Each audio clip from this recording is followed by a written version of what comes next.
here on Kiwi. Well, my next guest is Nicholas Sparks, in the country at the moment. I'm doing a wee bit of a book tour. You might remember him from The Notebook, which turned into this massive, big blockbuster film. But that's not the only book that he's written that is being turned into films. Nicholas Sparks joins me from his hotel room in Auckland City. Good morning to you, Nicholas. Well, good morning. How are you doing? Yeah, welcome to New Zealand. Yeah, thank you. It's great. Now, you've got an interesting sort of start to your life. You were more of a sportsman than an author early on, weren't you? Yeah, I grew up track and field. Athletics was my passion. I was an 800-meter runner, 1,500-meter runner, though nowhere near as good as the great Peter Snell, another New Zealand guy who was one of my boyhood heroes growing up. And you didn't arrive early enough for the Auckland Marathon yesterday. Yeah, unfortunately, I didn't. It would have been tough. You know, I'd just done a big tour in the Philippines and finished up my tour in the U.S., so I don't know that I would have had the energy to run 26 miles. Are you still running regularly? You know, I don't. I tore my calf muscle a few years ago. I just haven't had it fixed. I still work out very regularly, probably an hour and a half a day. Do a lot of weights, do some taekwondo and aerobic stuff, bicycle and swim and things like that. Right. So you were doing early on the track and field stuff, but you also majored in business finance as well. Yes. Did you end up working in that field? You know, I didn't. I graduated. I went to college, and after graduation, I thought I would go to law school, but that just didn't work out for a number of reasons. So I spent 3 years kind of bouncing from job to job after graduating from the university, and finally, when I was about just turned 26, I took a job selling pharmaceuticals, and I was doing that for a couple of years when I wrote The Notebook, and a year after that or so, I finally hung up the pharmaceutical sales for good, I guess you'd say. It's at that point a lot of people go, oh, so you started writing, but man, how did you do that? Because I'm so busy in my day job, or I couldn't imagine having the time to put pen to paper. Well, you know, it's interesting. I was, I kind of had a midlife crisis at 28. I'd written a couple of novels, one at 19 and one at 22, which were never published. And even though I majored in business finance, I kind of regard those as my school for writing, so to speak. So when I was 28, I have this midlife crisis. What am I doing with my life? Got to chase a dream or whatever. And that was the question I asked. What can I do while still keeping my job, knowing I have a mortgage, a wife, I have young children?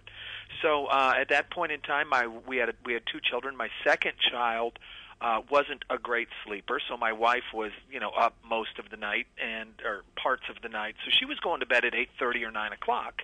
And so I said, well, I can either watch television once she goes to bed, or I can chase a dream and try writing again. So that's what I did, probably 3 or 4 days a week. I worked from 8:30 p.m. till maybe 11:30. There was no deadline, no rush, of course. And then one day on the weekends, depending on what the family was doing, if we were all going somewhere on Saturday, for instance, I'd work on Sunday. And 6 months later, I had completed The Notebook. And what did you do with your finished book? I went out. The first step you do when you have a novel is to try to get a literary agent. So I sent off a bunch of letters to literary agents trying to get representation, and I was fortunate that I was able to get an agent. The very first agent that responded ended up taking it on. But it was funny because she was brand new. She was absolutely brand new. She was really an assistant. I'd actually sent my query letter to an agent, a more established agent at that agency, but unfortunately that agent had passed away. So her stack of letters from, unpublished writers was just growing in her inbox, and one of the assistants took my letter. She was trying to be an agent. She ended up becoming my agent, and she's still my agent to this day. So kind of pulled out of the slush file, and I was fortunate. So it's a funny thing to picture you there writing in the evenings. One might think, you'd be writing a crime novel or I don't know, something, but you were writing stories that had a strong romantic tinge to them. Yeah, well, it was interesting. As I said, when I was 28, I had this midlife crisis, and I said, All right. I'm going to try writing again. I'm going to give it 3 shots. If I'm going to write 3 novels, and if none of them work, then I know I'm not meant to be a writer. Right. You know, I mean, I can live with failure. I just didn't want to die thinking I never gave it a really solid effort. So I said, well, what am I going to write first? And there was this story about my wife's grandparents, a really sweet little story about how they'd fallen in love one summer and her family didn't like him, and they separate, and years later she's engaged, and on the verge of her wedding she goes back to find this guy, which is very much what happens in the Notebook. And I said to myself, I remember thinking very clearly, you know, it's a very sweet story, but most importantly, I think I can write it. You know, it's not too long. I know the story. I think I can do this one, and once I get this one done, then I'll write my real novel. And of course, that novel became The Notebook, and you know, 25 million copies later, I'm still writing love stories. And I mean, and as you say, it turned into the big blockbuster film. But Hollywood often comes under a lot of fire for overplaying romanticism, you know, and sort of and idealizing how things should be, and people watch these films and then they think that their own lives should be like this as well.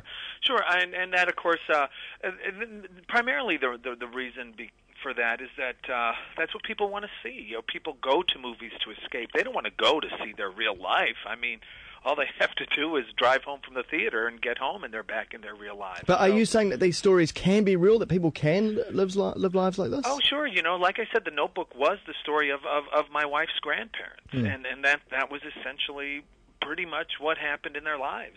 You know, she gradually developed dementia. He never stopped loving her throughout her entire life, and so that was a very real story. And A Walk to Remember, that was largely the story of my younger sister and her battle with cancer. So these stories do have roots in events in my own life, and of course they've been novelized, but the feelings contained within the novel were the same as they were in real life.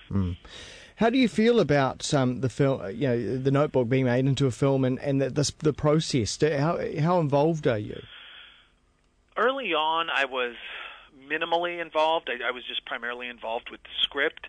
These days, as I've had more films made, I tend to have a bit more, I guess, and I have a bit more responsibility. You know, I will be producing Safe Haven and The Best of Me next year. I've written screenplays like in The Last Song. So my relationship with Hollywood has grown over the years, and you know, for me, it's been a great experience. It gets me out of the house, so to speak, and it gets me working in creative ways in a different fashion, which is enjoyable as well.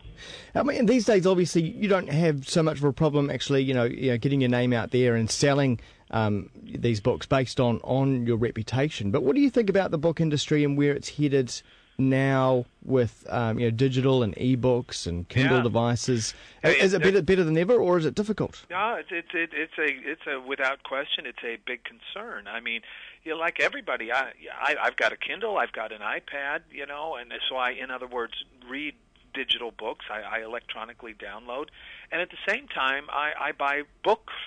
You know, on this trip, on this tour, for instance, I don't have an e-reader. I have regular, good old-fashioned books, and I prefer. I will say that digital is great if you know exactly what you want to buy. Yeah. But to me, there's a lot of joy in browsing through a bookstore and reaching that serendipitous moment when you find a book and you thumb through it, you read the back, and then you end up buying it. Maybe you've never heard of the author, and you go ahead and read it, and you're glad you did. I don't know that that's going to be possible electronically. In other words, I don't like browsing at Amazon at all. I like buying from Amazon, but I don't like browsing there. I like browsing in a bookstore, so it is a concern, you know. Yeah, because we've had bookstores closed down here in New Zealand, but I think people are still perhaps buying the physical books, but from sites like Amazon. And that's the problem. You know, bookstores. Look, I'll be honest. It is not. Oh, still there, Nicholas. Sounds like we've lost him. A crazy old connection there. Oh well, there we go. I guess we'll wrap it up there. Nicholas Sparks. I was going to ask him finally about his new book called The Best of Me, which has just come out this month. Anyway, I could quickly just read you the the quick synopsis, the new epic love story from the multi-million copy best-selling author of The Notebook and The Last Song. That's probably all you really need to know. There you go, Nicholas Sparks joining me on the Radio